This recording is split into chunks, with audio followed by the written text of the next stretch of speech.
Hello, my name is Josh Couch, line sales manager here at 88 Enterprises. Today I'm sitting down with Bryant and Jesse Halfpop. If you would introduce yourself to us. I'm Brian Dagstad. I'm the operations manager here at ADA.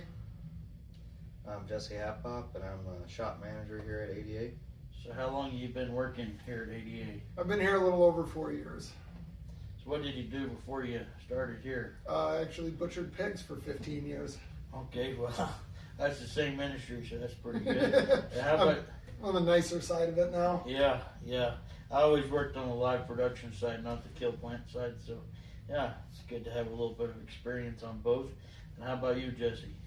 I'll be here 5 years in June, and before that I worked at a bunch of numerous welding places, and since 2010 I've been welding, so full time pretty much.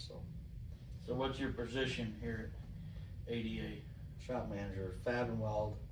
So we got about all the machines that cut all the parts for the ag floors. I get it all lined up, and then I line up all for the welding. So pretty much everything up until it gets coated, correct? Yep. Okay. So Bryant, what are some other products besides swine flooring that we manufacture here at ADA and our companies within? So everything we make is plastic coated, but we offer the toughest outdoor patio furniture around. We also make research and veterinary floors. Okay. So what's the product that our stuff is coated in? It's a liquid polyvinyl, or PVC. Okay. And what makes it durable?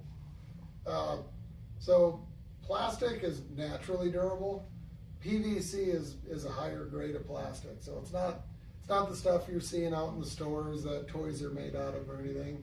It's it's the same kind of stuff that's the pipes in your walls that last for 50 years. We're taking a nicer version of that kind of thing. Sure. Okay. So what are some other products that we don't manufacture but that are manufactured out of plastisol too?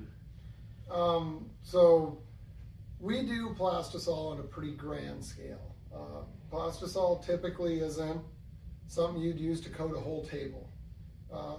You might grab a wrench from the hardware store, and that cool little grip on the end of it, that's plastisol. Okay. So a lot of places will do it on a pretty small scale for kind of looks or maybe grip or durability. We really took durability to a whole new level with plastisol. Okay, thank you, appreciate that. So Jesse, what are some checks and balances that we put into place to make sure we're only sending out the best of the best products, whether it be swine flooring or the picnic tables that Bryant was talking about? Everything gets fabbed to a tolerance, and it's usually a +0 minus a 16th.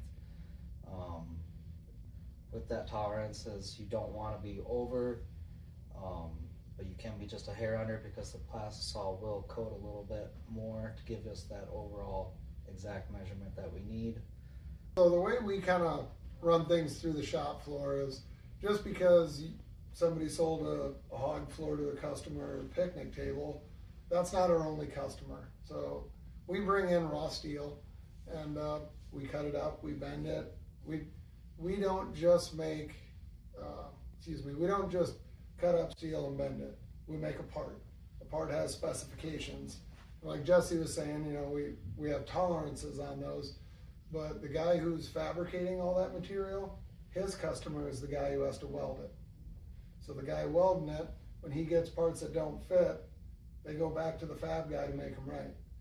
The next customer down the line is the coating line. If that welder didn't weld things within tolerance or specs, and everybody's got a print every step of the way. So every employee out on the floor knows to a 16th of an inch what everything is supposed to measure. So once it's coated, the next customer down the line is the shipping department. As they go through and they inspect everything, as they trim or patch and palletize, they're checking them as well. So we actually have about 4 different customers before it gets to our final customer. Sure, so we're treating our product not as just an assembly line, so to speak, but we're treating it as if the next person down along the process is receiving it as their product, like they were purchasing it. Absolutely. Well, that's an interesting thought. I've been working here for a few years and never knew we were kind of like that. I mean, I like to think that we send out the best quality that we can, and I think we do a good job with that. But I've never really thought about it like that. Jesse, what are whenever we get shop tours in for whether it's Hooderites or different customers that we have, they always want to know, even at trade shows, what kind of welders we use whenever we're welding. So what kind of machines do we use to weld our stuff? We have a few different ones. We have the Miller welders in a couple bays, and then we got some older Lincolns in another bay, and then we got a Fronius robotic welder that welds a lot of the seat frames and table frames, and eventually we'll be running ag through that too, Fronius welder on the robot. So what do you find in the difference of the machines that we run? Are all the quality of the welds the same, or is it kind of more dependent on the actual person that's welding with it? We got any insight on that? Everything we weld has its own weld spec, so the quality never changes because we're welding to that weld spec, and every welder that we have out there can weld to the weld specs that we require per part. It's kind of like driving a Camry or a pickup truck. Both will get you the same spot. You just got to drive them a little different. Okay, yeah, that's an interesting way of thinking about it, I guess. So whenever we're hiring welders, do they go through like a weld test that whenever they're interviewed to make sure that we're hiring the best people that we can, especially in production, fabrication side of things? Yep, every welder goes through a weld spec test. You got to do a flat, and then you do a vertical down. You weld around a pipe so it's airtight, because if it's not airtight, it goes in that plastisol, and it will fill that pipe up with plastisol. So it needs to be airtight, or it makes bubbles. It creates bubbles in the tank, and then we got bubbles. And so yes, Bubbles are bad. Every welder goes through a weld test, and if they pass that, then we talk about the next step in the interview process. Okay, yeah, appreciate that. So Brian, what makes this manufacturing team different from other shops you've worked in or you've been around? I know you said you were in the processing side of things in Austin there, but what are some things that make us a little bit different? So I think ADA is truly a different company than anyone I've ever experienced, let alone work for. I was butchering pigs for a long time. I had anywhere between 85 and 300 people working for me on any given day, depending on who was there, what departments were running, etc. On any given day, you were expecting to be missing 20 to 30 people for call-ins or things of that nature. And it was to the point where everybody was just kind of a number, everybody was a body, myself included. You know, upper management didn't have any respect for floor guys, and it wasn't an environment that really bred anybody to want to be better, to be unique, to bring something else to the table. Where at ADA, we only got about 60 employees. We all know each other's first and last name. We know how many kids each other has. And I think that we really set ourselves up to be unique. Jesse's the shop supervisor, but I think everybody's the supervisor of their machine down there. You know, we got a guy who runs the laser. He's got an idea for the laser to make it run better, to make it run easier. That's the kind of thing we want to push out there.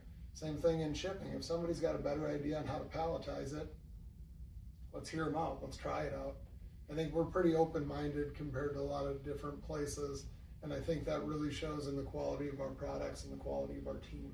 Sure. So when something isn't right, what does accountability kind of look like? I know you said each person's kind of accountable for their own step in the process to making a great product, but what does accountability look like when something isn't necessarily done right? So I think it goes into a couple different levels.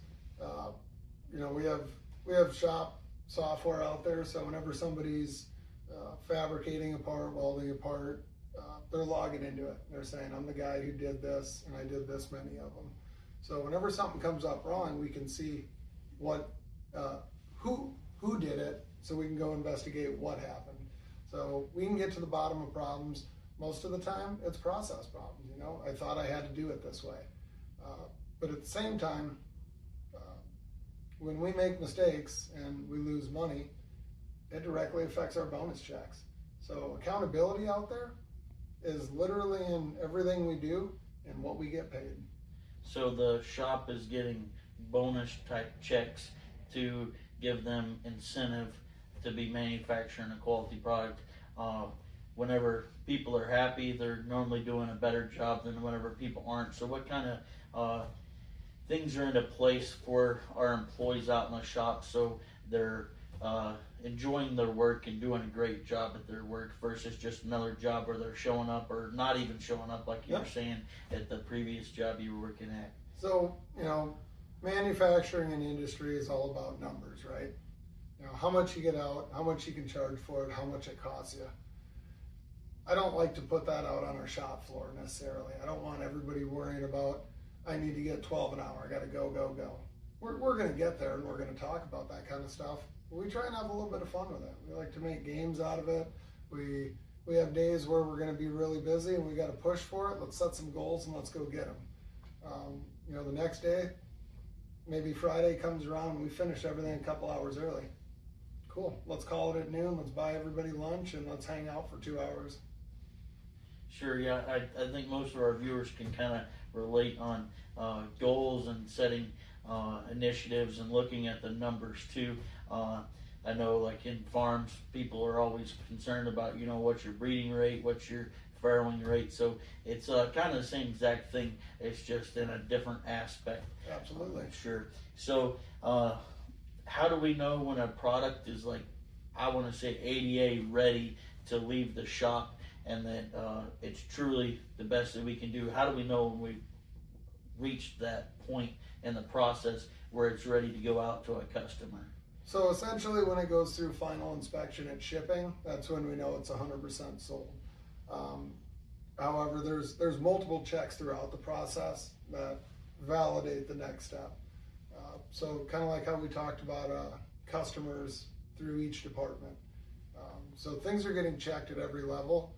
The last final check is when the system tells you, hey, this order's done, let's go palletize it or get it ready to ship out.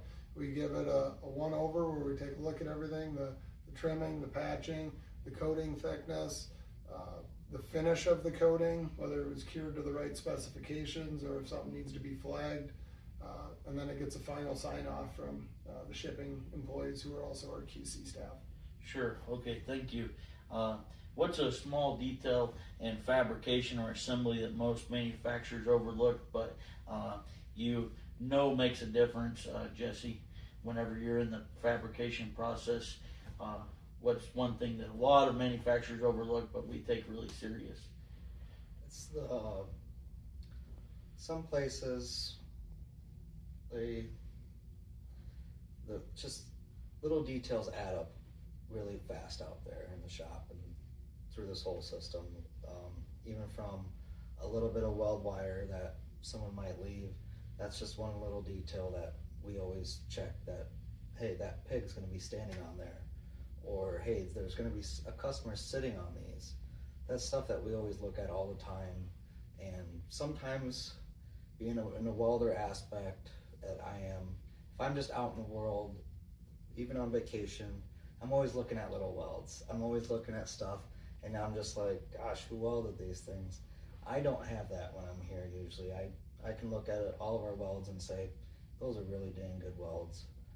There's no wires, there's nothing to clean up. It's just ready to go get coated and get to the next customer. Sure, yeah, if there's even a little wire, Yep. everything gets maybe amplified whenever it gets coated. So it might look this small, but whenever it gets coated with plastisol, it's kind of a big lump, right? It's kind of like a rock in your shoe. It feels like it's huge, but at the end of the day, it's this small, Just kind just of the, little details, just they add up really fast. And I think all of us take those little details to every customer through this line, like Brian was saying, and we make sure that every little detail's accounted for. Sure, I appreciate your eye and your honesty. Well, you know the difference between ordinary and extraordinary, don't you? What's that? Just that little extra. Just a little bit, a little extra. Right. Yeah, that's good. So how does a product get cured, Brian? How does that determine the longevity of the floor or the picnic table, whatever we're manufacturing? A lot of these guys are building a barn that they want to last 30 years, and then they want the flooring to last longer than, well, I guess I should say they're building a barn and thinking about remodeling 30 years down the road, and they're hoping the barn lasts a lot longer than 30 years. And we have a 10-year warranty on our floor, but lots of times we like to say that it will last 25 to 30 years, and I think we've done a good job at that, our longevity in our product. But how is our product cured, and how does that affect or translate into the longevity of the product? So we use a series of ovens to coat raw steel and plasol. We actually bond the plasol to the steel through various methods. So basically, if you were to take a knife and cut into our flooring or our picnic tables, and you take a pry bar to it, you're not going to be able to peel it off. So that's the number one step in making a floor last a long time. If the metal and the plastic aren't one, they're not going to last. The second step is thicknesses and cure time. So depending on what kind of animals you have on the floor, depends on the level or the material we're using, how thick we're coating it, and how we're curing it. So we want everything to come out hard, like glass, because hard plastic lasts longer than anything else, right? You get two things rubbing on each other, the thing that's softer is going to give way. That's how friction works. So we shoot to make our plastic coated products or flooring or tables harder than whatever's going to be rubbing up on it. And if we can achieve the proper thickness and we can achieve the proper cure or shine, our floors can last an incredibly long time compared to anybody else's. So you can tell how well it's cured by how shiny the product is. That is correct. Okay, so if there's floors going out to customers that are really dull, they're not cured properly, whether it be from different companies that went out of business like Tenderfoot, Yep. or other companies that manufacture plastic coated flooring. If it's kind of dull, it would maybe not be as cured as well. Potentially. And there's differences in different colors, different formulas. We use a couple different formulas. For our ag floors, we use the same formula but different colors. So looking at one and comparing it to another color, you're going to see differences. But once you kind of know what you're looking for, you can find that shine and know right where you're at. If you're looking dull, it's either been worn down or it wasn't cured properly. Sure. So our QC team and our shipping team in the back are also looking at like how well this floor is cured before it gets shipped out. Correct. Okay. So what do you think is one of the most important quality standards in this shop? And when ADA equipment is installed in the barn, what do you hope the producer experiences because of the work you did? Personally, I hope they just forget about us because they don't got to worry about their flooring. It works, and they got other problems to worry about. Sure. Well, I hope they don't forget about me, but yeah, but yeah, I get what you're saying. Yeah, it is kind of like even in sales, I'm selling something to someone, unless they're building a new barn, like I expect not to get anything back from them or another sale from them unless they're got part of their operation that we didn't install flooring in for a long time. I mean, hopefully I'm 60, 70 years old by the time I get a call back from the guy again. So, because I mean, when we ship out our product to a farmer, we want it to arrive there timely. We want it to be easy to unload. We want them to just be able to take them off the truck, go slap them in the concrete, bolt them down, and be done. That's the benefit of our floor compared to a lot of other people's, where you got the install process, the repair process, et cetera, et cetera. There's all kinds of things you got to do to maintain flooring. Ours, you just put it on the ground and wash it when you need to. Sure, yeah. Whenever you're moving sows or weaning pigs, stress is probably the biggest time you're going to have in a barn.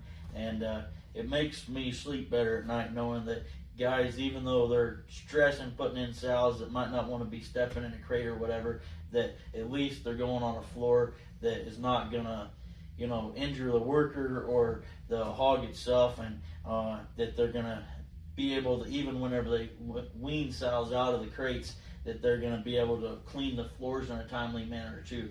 Like there's so many aspects about our flooring versus just the price and the longevity, like the quality of hogs that are raised on it, and how clean it stays, and how clean it can get whenever you're cleaning it, how fast it washes. So there's a lot of pluses to our floors. Jesse, what do you think is how do we control our lead time so we don't have a super long lead time? Most people ask me our lead time. I think right now it's about 4 weeks from the time an order's placed, the drawing gets approved, till the product goes out to the customer. How do we control without having a long lead time, but also controlling the quality that goes out, if that makes any sense? Yeah, we used to have a lot longer lead time. I think the efficiency that we've put into place with everything now get us down to that 4-week lead time. The only time it affects maybe a lead time is if it's something we don't carry, like a material. It's not like a common material that we carry on hand. We bulked up our stock on our all common stuff that we make on a day-to-day basis. So in reality, as soon as that drawing gets approved, I can go start fabbing that immediately that same day, as soon as it gets all drawn and everything, and then it's to a welder within days, and then it can get to coating, and then get to shipping, and then it can get to that farmer immediately. So if a farmer has a real kind of, no two pits are really the same, so a lot of producers might have an old barn or something that they need a specific size. What's the closest we can get to a measurement, like the smallest kind of fraction of an inch that we could do? We put everything to within 1/8 of an inch. Okay, so within 1/8 of an inch, we should we be hold able to, ourselves to within 1/16 of an inch. We market our product as to within 1/8. okay, and we would have maybe a 1/4 inch tolerance, That's or what I'm you're saying talking we about. have an 1/8 Eighth of an inch. inch tolerance. We hold ourselves out in the shop to within 1/16. We give ourselves a 1/16 of grace. When you add those two together, you get 1/8. Sure. Okay. The what's part of the manufacturing product process that you take the most personal pride in, and why? Me, myself, just being in my position, it's when it's finally welded and it is exactly to print. There's not a +0, there's not even a -16th. It is spot on, and that's where I take my full pride in, and we've manufactured this floor perfectly for that customer. That's what I take my pride in. How about you, Brian? So I don't get to go out and talk to customers a whole bunch. I don't get to go see them. So the way I kind of look at my pride is how you guys look at me, how you salesmen do. If I can make you guys happy, I know your customers are happy. And every one of you salesmen has my phone number direct, right? Yep. Can yep, you call sure me do. any time of the day or night? Yep. I think I called you or texted you, one of the two, on Sunday. Yep. So yeah, we stay in communication That's pretty regularly. That's my pride. If all you guys are happy, my life is good, because that means your customers are happy. Sure, I appreciate that. Yeah, it's stressful whenever you got an issue, but whenever you can get the issue fixed and the customer's happy at the end of the day, that's what makes me happy as well. It goes all the way down through the process. A lot of the guys that are ordering our stuff might not be the actual ones in the barn. They might be the maintenance guy or someone that's in charge of purchasing. So they're being held accountable by their employees and all the way down. So it kind of works its way up the ladder. It's a chain of command. Yeah. So what's if you had a word of encouragement or some advice to give to somebody, our viewers that have waited till the end and listen to us ramble on and on, what's a word of encouragement or advice that you'd have for somebody? Yeah, if you're putting in a new barn, you should buy our stuff. It's gonna give you a lot less headaches. Okay. What's do you have a word of advice for someone just outside of our company and our flooring? Oh, Yeah. Just in life in general. I Life guess. in general, think local. So rather than all the industrial and everything, take care of the things closest to you, and it resonates out that way. Sure. Well, that I wasn't planning on asking this question, but that brings me to a question. So we're here in Northwood, Iowa, is where our manufacturing plant is, and we only have one location. Where are our items coming from? Whether we're manufacturing them, the items that we're bringing in to build our stuff, where are they coming from? Is it all U.S. based? Primarily, I know our cast iron underneath the south doesn't come from the U.S., but is most of our stuff pretty local here to Iowa? Absolutely, we get our raw materials from Iowa, Missouri, Wisconsin. So we're pretty much centered in the Midwest. Sure. Yeah, well, that's one thing that you were talking about pride earlier that I like to take pride in is that we're made here in the U.S. I mean, you can't even go into Walmart without seeing something that's made in a country I can't even pronounce, Yep. nor have heard of before other than China. Yep. But so, how about you, Jesse? Yeah, for words of encouragement, for the durability and accessibility for what we do is no one compares to us really. In my eyes, I've been to the show the other day, and I was just walking around, and I really like what we make compared to some other people's floors and stuff, and just so many pieces when ours is just one piece. It just makes it, for me, just being not being in Barnes and Ever, just being in a weld shop. If I had to do that, I guess I would just want the easiest and most successful thing that is out there. Yeah, the old saying is what, kids, keep it simple, stupid. Yep.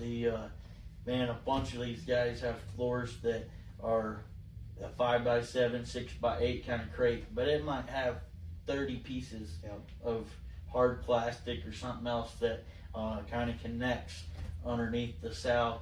Well, that's a lot of work versus just one piece on each side, right? Yep. So I got one final question. We appreciate you for taking time out of your day to come and talk with me and for our viewers. But I thought it would be kind of funny to ask you what the gestation of a sow is. And if you don't know, that's okay. Just give us your best guess. Or if you don't even know what gestation is, that's okay too. I don't know. I guess I don't know. So do you know what gestation is? So gestation is the length of time from the time she gets bred to the time she has baby pigs. Oh. Any guess? Few months. Is that That's pretty close. Do what? Isn't that like 4 to 6 weeks?